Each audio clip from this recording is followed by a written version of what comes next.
विशाल देश है। उसकी मिट्टी में हजारों वर्ष की सभ्यता है।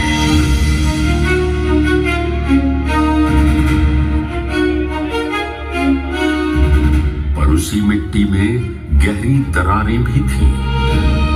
कुछ लोग ऊंचे सिंहासनों पर बैठते थे और बाकी लोग उन्हीं सिंहासनों की मिट्टी में दबे रहते थे। सन 1891 की एक रात मध्य प्रदेश के कस्बे महू में एक बच्चे ने जन्म लिया।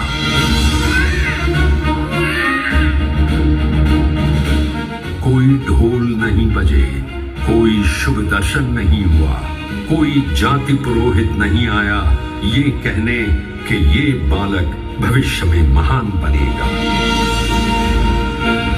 पर इतिहास जानता था इस रात एक क्रांति दूत का जन्म हुआ जिसे आज सारी दुनिया डॉक्टर भीमराव रामजी अंबेडकर के नाम से जानती है।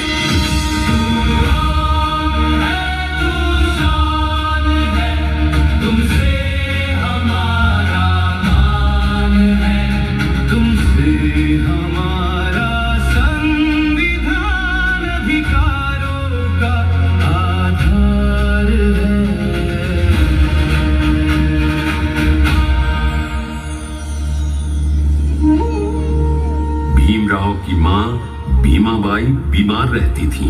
पिता रामजी सेना में थे, अनुशासन में ढले हुए, पर गहरी पीड़ा से भरे। भीमराव के जन्म के कुछ ही वर्षों में माता का निधन हो गया। एक रात पिता और छोटा भीमराव घर के बाहर बैठे थे। आसमान में तारे थे। भीमराव धीरे से पूछता है, बाबा, माँ कहाँ चली गई? वहीं जहाँ दर्द नहीं होता बेटा।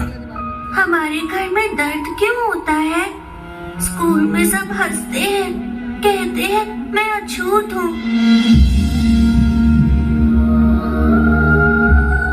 अछूत क्या होता है बाबा? रामजी के लिए ये उत्तर आसान नहीं था। वे चुप रहे, फिर धीरे से बोले,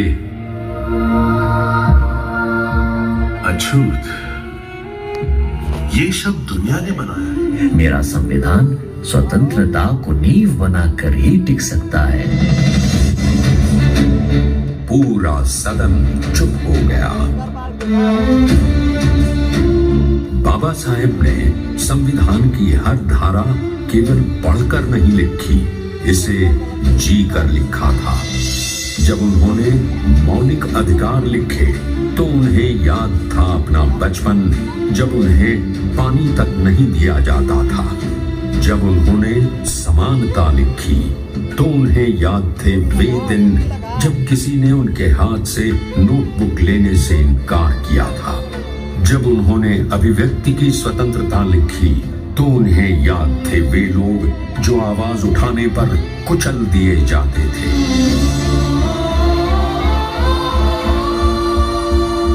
2 साल 11 महीने और 17 दिन, इतना समय लगा भारत का संविधान तैयार होने में।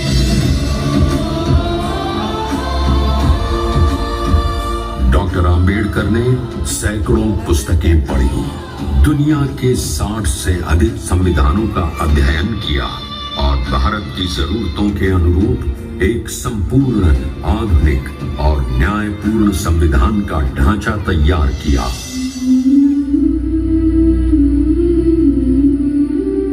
जब अंतिम मसौदा उनकी मेज पर आया, वे कुछ देर उसे देखते रहे, जैसे कोई पिता अपने बच्चे को पहली बार देखता है। फिर धीरे से बोले, अब भारत किसी की दया नहीं मांगेगा, भारत अपने अधिकार लेकर जिएगा। 26 नवंबर 1949 ऐतिहासिक दिन। संविधान कितना ही अच्छा हो, अगर उसे जलाने वाले अच्छे ना हो तो वह बुरा साबित होगा। और फिर समाज अपनी सोच नहीं बदलेगा तो दुनिया का कोई भी संविधान हमें इंसान नहीं बना सकता। उनके शब्द गूंज उठे। डॉक्टर भीमराव रामजी आंबेडकर ने संविधान केवल लिखा नहीं, उन्होंने भारत के लिए वो भविष्य लिखा जिसमें हर इंसान सिर ऊंचा उठाकर जी सके। उनकी कलम ने इतिहास बदला और उनके